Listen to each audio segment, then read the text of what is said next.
तलबा और तमाम साथियों,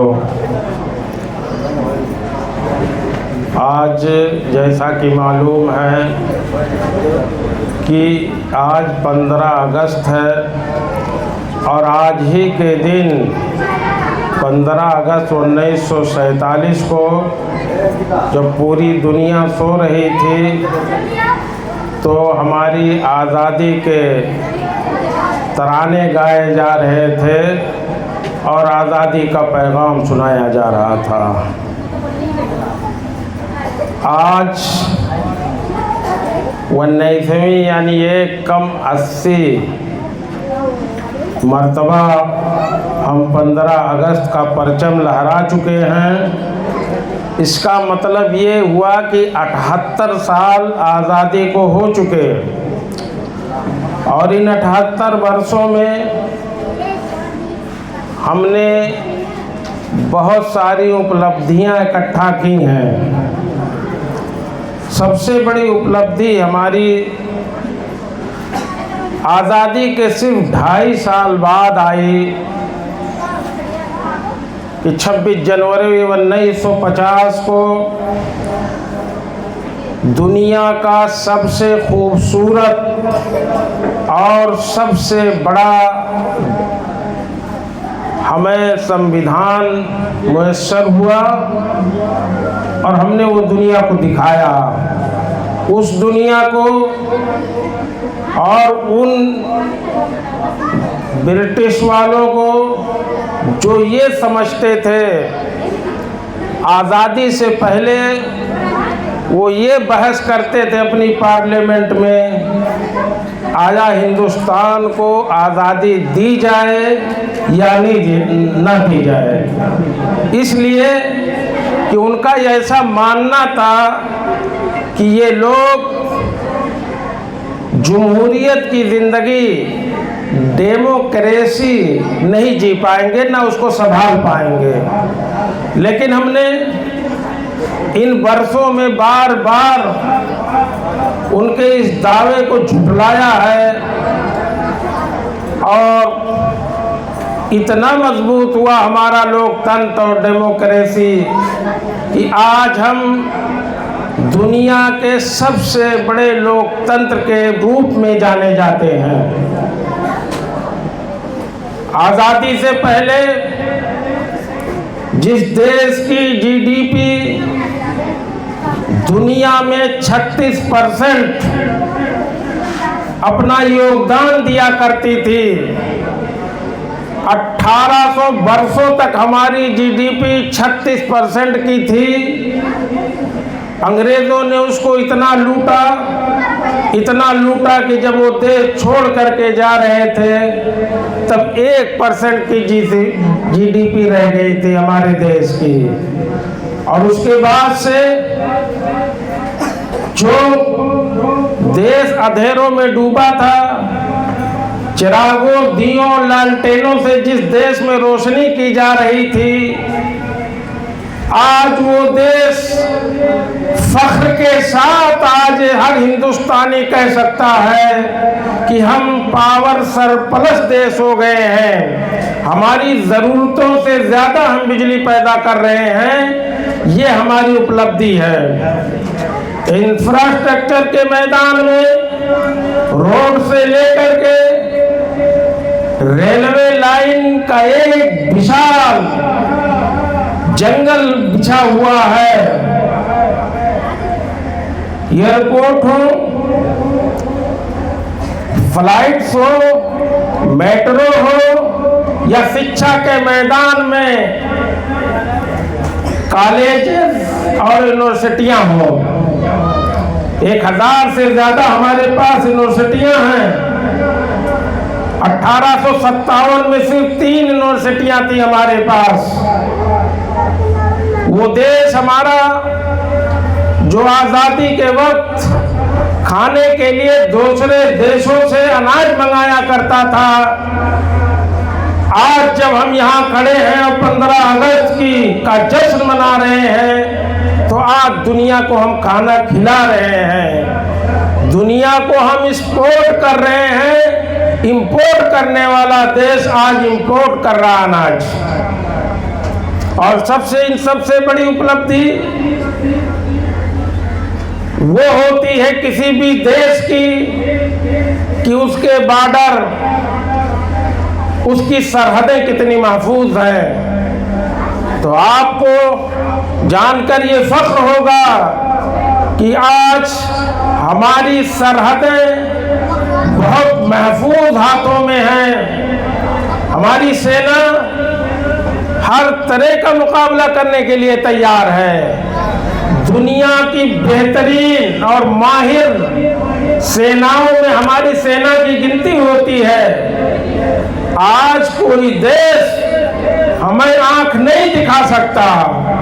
आज हम लोग यहाँ बैठे हैं, हम सुरक्षित हैं, हम मुतमईन हैं कि कोई हमारे ऊपर हमला नहीं कर सकता। हमारे स्कूलों में पढ़ने वाले ये छोटे छोटे बच्चे ये भी गर्व महसूस करते हैं कि हमारा देश पुरअमन है, कोई बाहर से हम पर हमला नहीं कर सकता।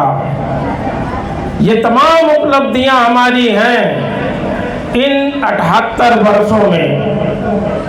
लेकिन कुछ बातें ऐसी हैं जिन्हें हमें आज के मौके पे याद करना चाहिए और हमारे बच्चों को, हमें सबको संकल्प लेना चाहिए, ये अहद करना चाहिए कि हम देश के लिए और अच्छा करेंगे, देशभक्त बनेंगे, देश के तई ईमानदार होंगे।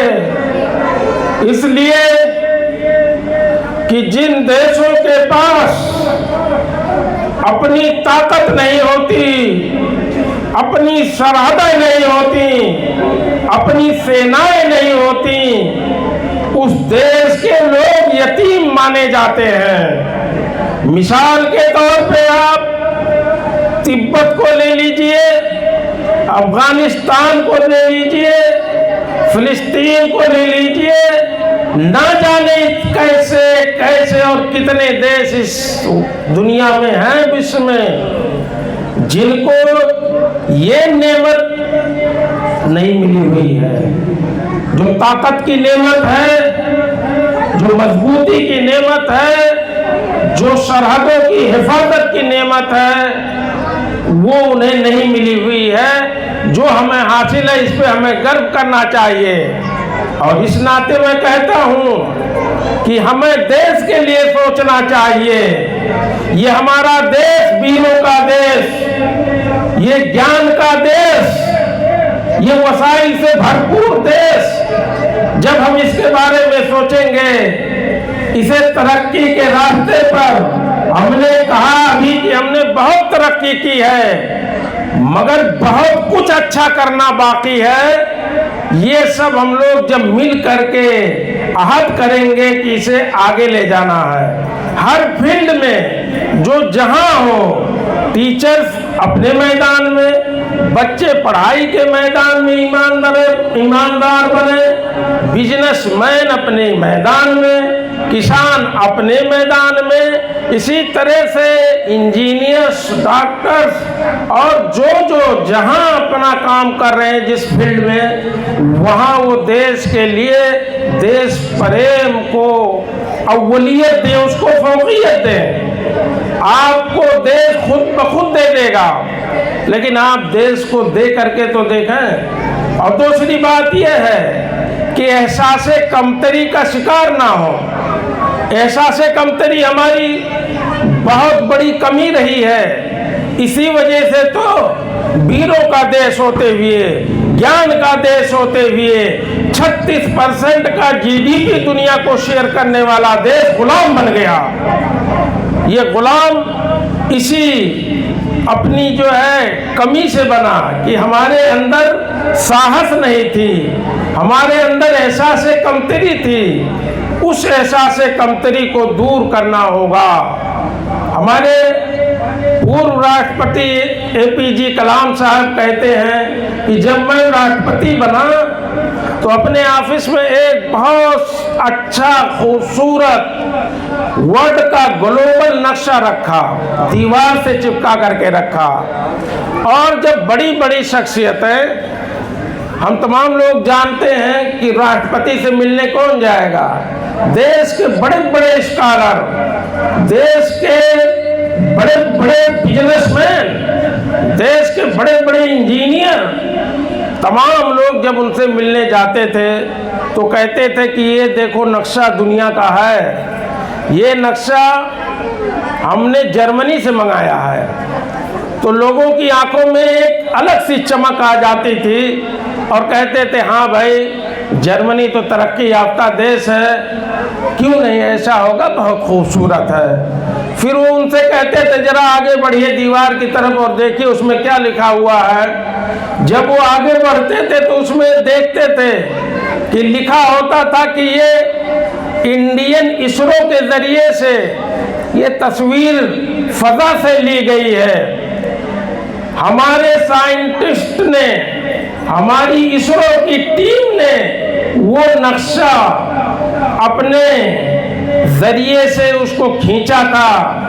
वो हमारा नक्शा था, हमारे वैज्ञानिकों का, हमारे इसरो का नक्शा हुआ करता था। लेकिन लोग जब उसको देख के वापस अपनी चेयर पर, कुर्सी पर बैठते थे तो उनसे पूछते थे राष्ट्रपति जी से कि हाँ, हमारे लोग और हमारी इसरो की टीम ऐसा भी कर सकती है, ये एहसास कमतरी नहीं है तो फिर क्या है। हम यहाँ तक आगे बढ़ गए हैं कि दुनिया कोई हमें आंख नहीं दिखा सकती, दुनिया से हम पीछे नहीं हैं। और वही बरतानिया, वही इंग्लैंड जो हमें लूट लूट करके हमारे खजाने को खाली कर दिया था, जब वो देश छोड़ करके जा रहे थे तो हमारे देश की GDP जो 36% थी, अंग्रेजों ने जब शासन किया तब भी 18% थी, वो 1% पे आ गई थी। इतना लूटा था, इतना लूटा था। लॉर्ड कर्जन के बारे में हमारे स्टूडेंट जानते होंगे। वो यहाँ का वाइसराय बना हिंदुस्तान का इंग्लैंड गवर्नमेंट की तरफ से, और 6 सालों तक 1899 से लेके 1905 तक 6 वर्षों तक वो शासन किया हमारे ऊपर। और वो कहता था कि ये प्रतिभाओं का देश है, ये वीरों का देश है, ये खजाने से भरा हुआ देश है। अगर इसे हम कमजोर नहीं करेंगे तो कल को ये देश हमसे आगे निकल जाएगा। और आज हमें खुशी हो रही है ये कहते हुए कि जब हम छठी अर्थव्यवस्था थे दुनिया के, तब उसी इंग्लैंड को पिछाड़ करके हमने उसको पीछे छोड़ करके आज हम 5वीं अर्थव्यवस्था है दुनिया की। और बहुत जल्द हम तमाम लोगों का सहयोग रहा और सब मिल करके हम काम करते रहे तो बहुत जल्द हम दुनिया की 3री अर्थव्यवस्था बनने जा रहे हैं। और ज्यादा कुछ नहीं, सिर्फ और सिर्फ 20, 22, 25 सालों के अंदर हम डेवलपिंग कंट्री से डेवलप कंट्री बनने जा रहे हैं। ये हमारा विश्वास है। इस तरफ हमारा काम चल रहा है कि 22 से 25 वर्षों में ये देश डेवलप कंट्री होगा, तरक्की याफ्ता मुल्क होगा। हमारे ये बच्चे और हम लोग शायद ये दिन देख पाएंगे, ऐसा मैं आशा और उम्मीद करता हूँ कि जिस दिन हमारा देश डेवलप कंट्री होगा, तरक्की याफ्ता मुल्कों में इसका शुमार होगा। मगर इसके लिए हमें मिल करके काम करना होगा। हर तरह का भेदभाव, हर तरह की नफरत जो देश में पनप रही वो कुछ कम नहीं है, सब लोग देख रहे हैं। लेकिन वो लोग नफरती लोग मुट्ठी भर हैं, उनका शुमार बहुत कम है, बहुत कम लोग हैं। हम मिलजुल करके उस नफरत पे जीत हासिल कर सकते हैं। मोहब्बत के साथ, लगन के साथ, ईमानदारी के साथ, देशभक्ति के साथ हम देश की सेवा करते रहें तो हमारा देश तरक्की याफ्ता मुल्कों में होगा।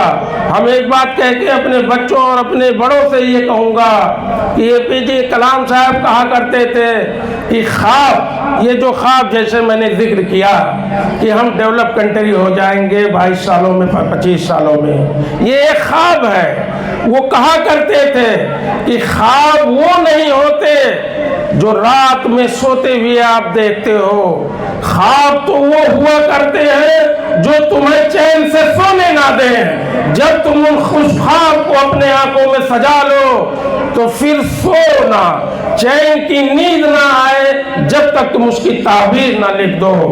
तो हम ये आज संकल्प करें, आज ही हम ये अहद करें, आज का दिन तो यही दिन है कि हम आप अपने देशवासियों को मुबारकबाद दें 15 अगस्त का, और सबसे पहले उन स्वतंत्रता सेनानियों को, उन वीरों को जिन्होंने अपने खून से इस जमीन को रंगा और अपने प्राणों की आहुति दी, उनको नमन करें, उन्हें खराजे अकीदत पेश करें। ये सबसे बड़ा मकसद आज का है। और उसी के साथ साथ कुछ आद व पैमान करना है देश के तई कि हम देश से बहुत कुछ हम बार बार APJ अब्दुल कलाम साहब को कोट करते हैं और मजबूर होकर के करते हैं। वो कहा करते थे कि इस देश में 2 प्रकार के लोग हैं। कुछ लोग ऐसे हैं जो देश से लेना जानते हैं, सिर्फ लेना जानते हैं कि हम क्या ले लें इससे,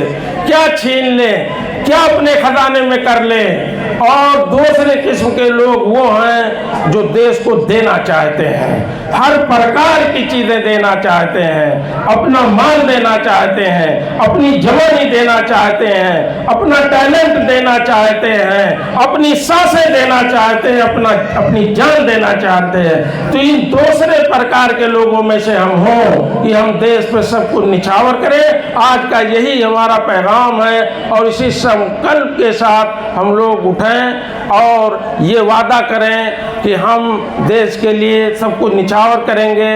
देशभक्ति और देश हुब्बुल वतनी हम अपने अंदर पैदा करेंगे, अपने बच्चों में पैदा करेंगे और जो हमसे हो पाएगा हम देश के लिए करेंगे।